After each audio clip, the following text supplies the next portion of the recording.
Hello students, myself Gaurav Pratap Singh. I am working as a lecturer at RVS Polytechnic पिचपुरी Agra और मैं जो आपको subject पढ़ा रहा हूँ उसका नाम है रेफ्रिजरेशन एंड एयर कंडीशनिंग, जिसका अध्ययन हम करते हैं मैकेनिकल सेकेंड ईयर के 4th सेमेस्टर में। अभी तक पुरानी जो वीडियोस थी उनमें हमने बहुत सारी चीज़ें डिस्कस कर चुके हैं, जिनमें उसका सिलेबस भी है, साथ ही साथ बहुत अन्य चीज़ भी हैं। और लास्ट जो वीडियो थी उसमें हमने यूनिट 4 एयर रेफ्रिजरेशन सिस्टम को स्टार्ट किया था। इसमें हमने इसके इंट्रोडक्शन के बारे में पढ़ लिया था, साथ ही साथ एयर रेफ्रिजरेशन सिस्टम के एडवांटेजेस क्या हैं और उसके डिसएडवांटेज क्या हैं। ठीक, सबसे मेन एडवांटेज तो यही है कि उसको एयर यानी कि जो रेफ्रिजरेंट यूज़ किया जाना है वो क्या है, बहुत आसानी से मिल जाता है और साथ ही साथ उसकी मतलब नो कॉस्ट है, यानी कि कोई वैल्यू नहीं है, बहुत ही कम खर्चे में हमें अपना एयर रेफ्रिजरेशन सिस्टम चलाना आसान हो जाता है। और डिसएडवांटेज क्या बताई थी उसकी, सबसे बड़ी डिसएडवांटेज है कि उसमें जो COP आती है वो बहुत कम आती है, लेस COP आती है। अब उसके बाद हमने रेफ्रिजरेशन के टाइप पढ़े थे, कौन कौन से टाइप्स थे, 2 टाइप्स थे, ओपन और क्लोज्ड। ओपन में क्या कर रहे थे, यानी कि जो रेफ्रिजरेंट था उसको बंद पर्पज़ से ना गुजार कर क्या कर रहे थे, संपर्क में गुजारा जा रहा था। जबकि क्लोज्ड में क्या कर रहे थे, एयर और रेफ्रिजरेंट दोनों अलग अलग करके आगे फ्लो कराए जा रहे थे। उसके बाद हमने पढ़ी थी रिवर्स कार्नोट साइकिल, और रिवर्स कार्नोट साइकिल के बारे में आपको बताइए, जब भी 2 आइसोट्रॉपिक और 2 आइसोथर्मल प्रोसेस होते हैं वो क्या कहलाती है, रिवर्स कार्नोट साइकिल कहलाती है। इसके प्रोसेस के बारे में अध्ययन किया था, COP जो इससे प्राप्त की जाती है फार्मूला, उसके बारे में भी अध्ययन हमने कर लिया था। नेक्स्ट जो हमारी थी वो क्या थी, बेल कॉलेमन और रिवर्स्ड ब्रिटन या जूल साइकिल, इसका अध्ययन भी हमने किया था। इसको क्या कहते थे, modified Carnot cycle, modified reversed Carnot cycle का नाम भी दिया जाता है। और इसके द्वारा क्या बनाए जाते हैं, रेफ्रिजरेटर, जिनका प्रयोग कहाँ किया जाता है, शिप्स में, यानी कि पानी के जहाज़ों में इनका प्रयोग किया जाता है। इसके भी वर्किंग के बारे में हमने अध्ययन कर लिया था, साथ ही साथ उसके PV और TS डायग्राम का भी अध्ययन हम कर चुके थे लास्ट वीडियो में। ठीक, इसके बाद जो आता है नेक्स्ट, वो क्या था, वो हमारा था क्या कहते हैं, अब क्या है, मेथड्स ऑफ रेफ्रिजरेशन सिस्टम, यानी कि रेफ्रिजरेशन सिस्टम की विधियाँ क्या हैं, यानी कि मेथड्स के बारे में अब हमें यहाँ पर अध्ययन करना है। तो मेनली क्या है, जो मेथड्स हैं वो 2 ही मेथड्स होते हैं। कौन कौन से मेथड्स होते हैं, सबसे पहला नेचुरल यानी कि प्राकृतिक विधि, और अगला आर्टिफिशियल, सेकंड क्या है, आर्टिफिशियल मेथड यानी कि प्राकृतिक विधि और कृत्रिम विधि। ठीक, तो इनके बारे में हमें अध्ययन करना है। अब प्राकृतिक विधि जो है उसमें केवल एक विधि होती है, कौन सी होती है, सिंपल एयर रेफ्रिजरेशन सिस्टम, या हिंदी में कहें तो सरल वायु रेफ्रिजरेशन सिस्टम। ठीक है, और आर्टिफिशियल का क्या तात्पर्य है, आर्टिफिशियल में तो हम अपने अनुसार क्या है चीज़ों को बनाएंगे। तो आर्टिफिशियल में क्या होते हैं, कई टाइप्स के होते हैं। कौन कौन से टाइप्स के होते हैं, पहला जो हमारा टाइप है वो क्या है, simple air evaporator refrigeration system, simple air एवोपरेटिव refrigeration system, अर्थात सरल वायु वाष्पित रेफ्रिजरेशन निकाय। ठीक, सेकंड जो हमारा है वो क्या है, बूट स्ट्रैप, क्या है, boot strap air refrigeration system. ठीक, थर्ड जो हमारा है वो क्या है, boot strap air एवोपरेटिव refrigeration system. अगला क्या है, reduced ambient air refrigeration system. और लास्ट फिफ्थ वन क्या है, रीजनरेटिव एयर रेफ्रिजरेशन सिस्टम, या हिंदी में कहें तो पुनर्योजी वायु रेफ्रिजरेशन निकाय। तो ये क्या है, मेनली 5 आर्टिफिशियल हमारे मेथड्स हैं, किसके, रेफ्रिजरेशन, एयर रेफ्रिजरेशन सिस्टम के। अब इसमें क्या है, हमें ज़्यादा अध्ययन नहीं करने हैं, क्योंकि हमारे सिलेबस में क्या है, इनके टाइप्स के बारे में पूछा जाता है मेनली, कि ये कितने टाइप्स के हैं। ठीक, अब इस हमें अध्ययन क्या करना है, देखते हैं आगे। तो सबसे पहला हमारा क्या है, सिंपल एयर रेफ्रिजरेशन सिस्टम। क्या है हमारा, सिंपल एयर रेफ्रिजरेशन सिस्टम। अब इसमें देखते हैं कि इसमें एसेसरीज कौन कौन सी यूज़ होती हैं, और मेनली क्या है, ये जो रेफ्रिजरेशन सिस्टम है इसका यूज़ करते हैं कहाँ पर, एयरक्राफ्ट्स में, यानी कि एरोप्लेन्स वगैरह में, जहाँ भी रेफ्रिजरेशन हमें जनरेट करना है वहाँ क्या करते हैं, सिंपल एयर रेफ्रिजरेशन सिस्टम का प्रयोग करते हैं। अब इसके कंपोनेंट्स बताएं, इसमें कौन कौन से कंपोनेंट्स हैं। ठीक, एक तो हमारा एयर कंप्रेशर होगा, गैस टरबाइन होगी, हीट एक्सचेंजर होगा, कूलिंग एयर फैन होगा, कूलिंग टरबाइन होगी, और साथ ही कुछ एसेसरीज। ये हमें क्यों याद करनी है, क्योंकि ये हमारे क्वेश्चंस में पूछ लिए जाते हैं कि इसकी एसेसरीज या फिर इसके कंपोनेंट्स के बारे में बताएं। ठीक, अब इसका हम डायग्राम देखते हैं कि ये किस तरीके से कार्य करता है। ठीक है, तो इसका डायग्राम देखिए कुछ इस प्रकार से है।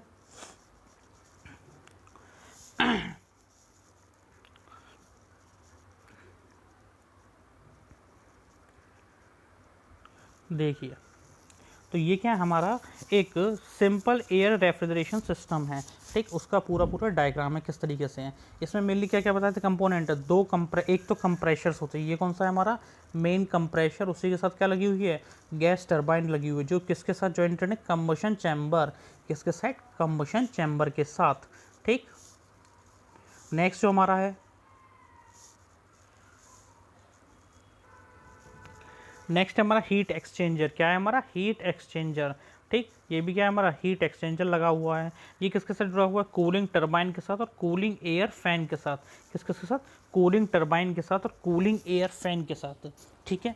अब देखिए, अब इसमें वर्किंग कैसे होती है उसके बारे में हम ध्यान देते हैं। सबसे पहले क्या होता है इस विधि में, जो एयर है, कौन सी एम्बियंट एयर, वातावरणीय वायर है, उसको क्या किया जाता है, एग्जॉस्ट किया जाता है।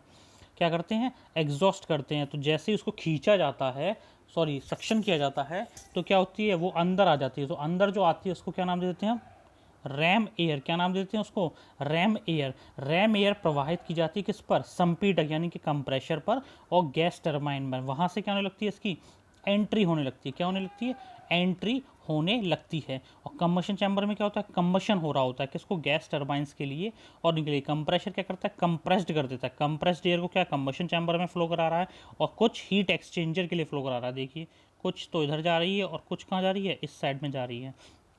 कहाँ के लिए, हीट एक्सचेंजर के लिए। तो हीट एक्सचेंजर में क्या होता है, एक हाई प्रेशर और हाई टेम्परेचर की एयर को क्या करते हैं, सप्लाई कर देते हैं। हाई प्रेशर और हाई टेम्परेचर की एयर को सप्लाई करते हैं किसमें, हीट एक्सचेंजर में करते हैं। जहाँ क्या होता है, इसमें स्टार्टिंग कूलिंग हो जाती है। क्या हो जाती है, कूलिंग का स्टार्ट हो जाता है।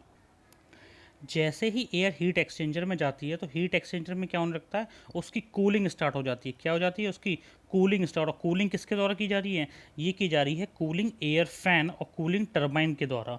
तो यही जो कोल्ड एयर है, क्या करती है, कोल्ड एयर कहाँ से एंट्री कर रही है, ये कूलिंग टरबाइन से। कहाँ से, कूलिंग टरबाइन से एंट्री कर रही है।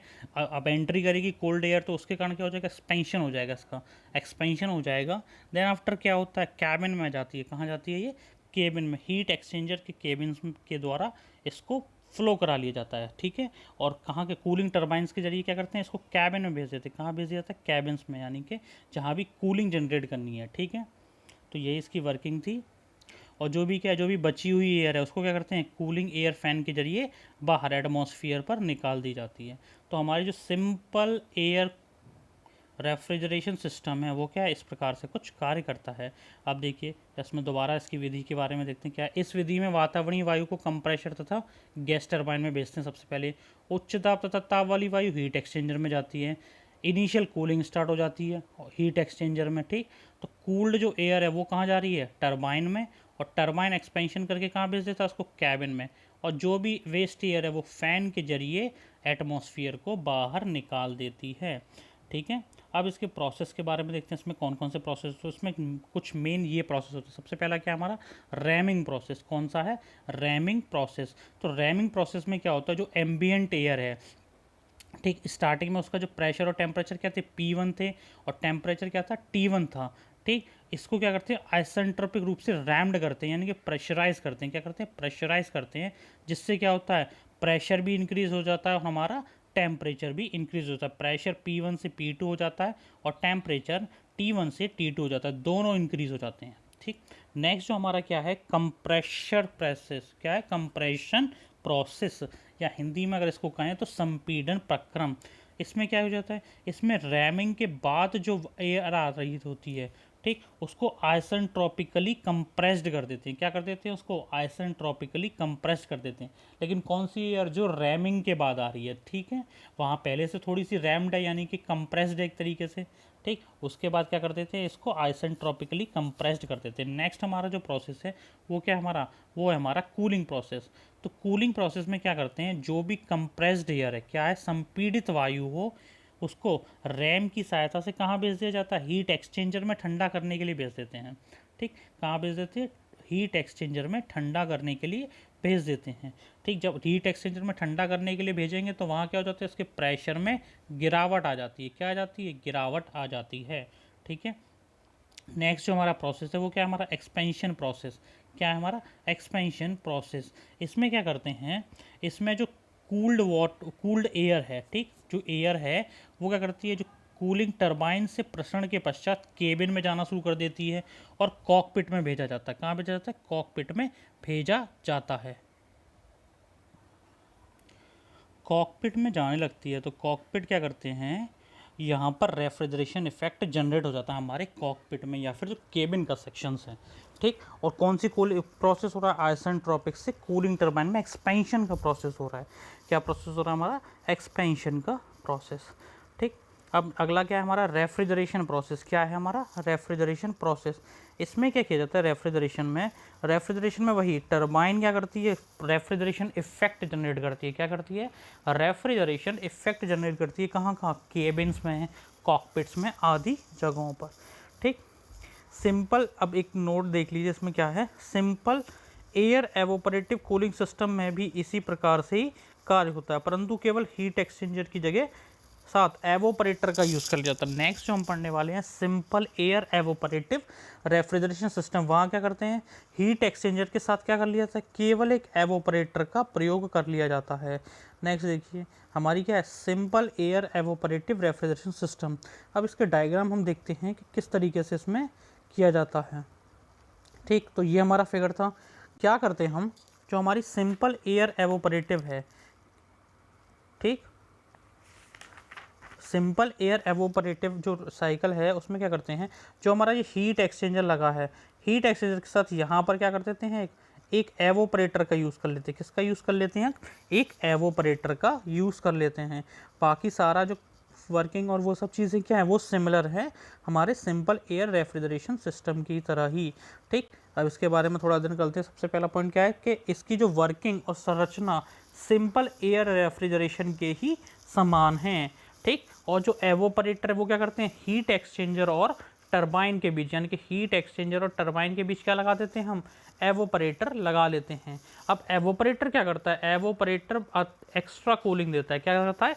एक्स्ट्रा कूलिंग जनरेट कर देता है। ठीक, और इसमें क्या है? रेफ्रिजरेंट के रूप में क्या यूज़ करते हैं हम? पानी, एल्कोहल और अमोनिया, यानी कि वाटर का भी यूज़ करते हैं, एल्कोहल का भी यूज़ करते हैं और अमोनिया का यूज़ भी हम करते हैं। ठीक, अब इसमें क्या है, कुछ मेन इंपॉर्टेंट पॉइंट है क्या है? जब 20,000 मीटर पे चला जाता है, यानी कि कहाँ यूज़ हो रहा है ये? एयरक्राफ्ट्स में। ठीक, एयरक्राफ्ट में यूज़ करते हैं तो रेफ्रिजरेंट क्या 40 डिग्री सेल्सियस पर क्या होने लगता है? गर्म होने लगता है, उबलने लगता है। एल्कोहल क्या करता है? -9 डिग्री सेल्सियस पर उबलने लगता है। और अमोनिया क्या होती है? -70 डिग्री सेल्सियस पर उबलने लगती है। ठीक, अब नेक्स्ट जो हमारा है वो क्या है? Boot strap air refrigeration system. ठीक, इसको क्या पढ़ेंगे हम? नेक्स्ट वीडियो में पढ़ते हैं।